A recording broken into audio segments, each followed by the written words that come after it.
রোদে দেয়া ঝামেলা ছাড়া টক মিষ্টি আমের আচার। হ্যালো এভরিওয়ান, আসসালামু আলাইকুম। শিম্পুস কিচেন থেকে আমি শিম্পু। আজকের খুবই মজাদার টক মিষ্টি আমের আচারের রেসিপি নিয়ে চলে এসেছি। আমার এই রেসিপি যদি আপনাদের ভালো লেগে থাকে তবে প্লিজ লাইক, শেয়ার, সাবস্ক্রাইব করে আমার পাশে থাকবেন। আর সবার আগে যদি রেসিপি পেতে চান পাশের বেল বাটনটা ক্লিক করে রাখবেন। যখনই আমি কোনো রেসিপি দিব সবার আগে নোটিফিকেশান পেয়ে যাবেন। এখন আমের সময় আমরা বিভিন্ন রকম আমের আচার করে থাকি। আজকের আমি টক মিষ্টি আমের আচারের রেসিপি দিচ্ছি। প্রথমে আমি এখানে 2 চামচ পাঁচফোড়ন আর এখানে 3 চামচ একদম টেবিল চামচের 3 চামচ শস্য নিয়েছি। এখানে 5-6টা কাঁচামরিচ নিয়েছি। এটাকে ভালো করে আমি এখন ব্লেন্ড করে নিব। আপনারা পাটায়ও পিষে নিতে পারেন। এখানে আমি 1.5 কেজি আম নিয়েছি। একদম ফ্রেশ কচকচা কাঁচা আম।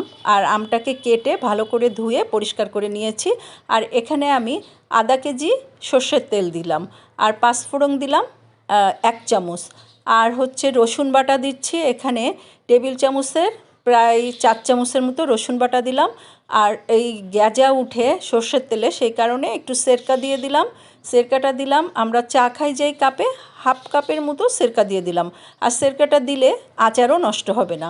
আর এখন ভালো করে আমি একটু কষিয়ে নিলাম। আর এখন যে পাঁচফোড়ন, কাঁচামরিচ আর শস্য বেটেছিলাম সম্পূর্ণটা এখন আমি তেলের মধ্যে দিয়ে দিলাম। এখন তেলে দিয়েও ভালো করে এটা কষাতে হবে। আর আমি এখানে সেরকা দিয়েছি, সেরকার কারণে এই গ্যাজা যে উঠেছে গ্যাজাটা চলে যাবে। আর লবণ দিলাম একদম উঁচু করে 4 চামচের 2 চামচ। আর মরিচের গুঁড়া দিচ্ছি একদম টেবিল চামচের উঁচু করে 1 চামচ। আর হচ্ছে হলুদও দিব 1 চামচ। আর যেহেতু আমি এই যে কাঁচা মশলাগুলো দিয়েছি এগুলো এখন ভালো করে তেলের সাথে আমি কষিয়ে নিব। কাঁচা ভাবটা যেন একদম সুন্দরভাবে চলে যায়। মশলাটা একদম ভালো করে কিন্তু আমার কষানো হয়ে গিয়েছে। তেলও কিন্তু একদম পাশ থেকে ভালো করে ভেসে উঠেছে। এখন যেটা আমি করব, যেই আমগুলো ধুয়ে একদম পানি ঝরিয়ে রেখেছিলাম আমগুলো সব দিয়ে দিব। আমগুলো দেওয়ার পরে ভালো করে আমটাকেও এই মশলার সাথে কষিয়ে নিব। আর আম যখন কষাবেন দেখবেন কষাতে কষাতে আমটা কিন্তু বেশ খানিকটা নরম হয়ে যাবে আর তেলটা উপরে একদম উঠে আসবে।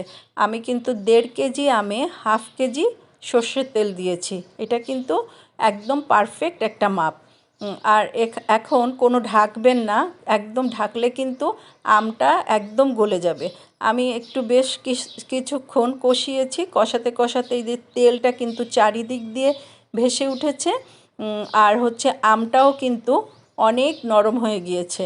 আর এই অবস্থায় যেহেতু টক মিষ্টি বলেছি আর ঝাল, এই জন্য মিষ্টি তো দিতেই হবে।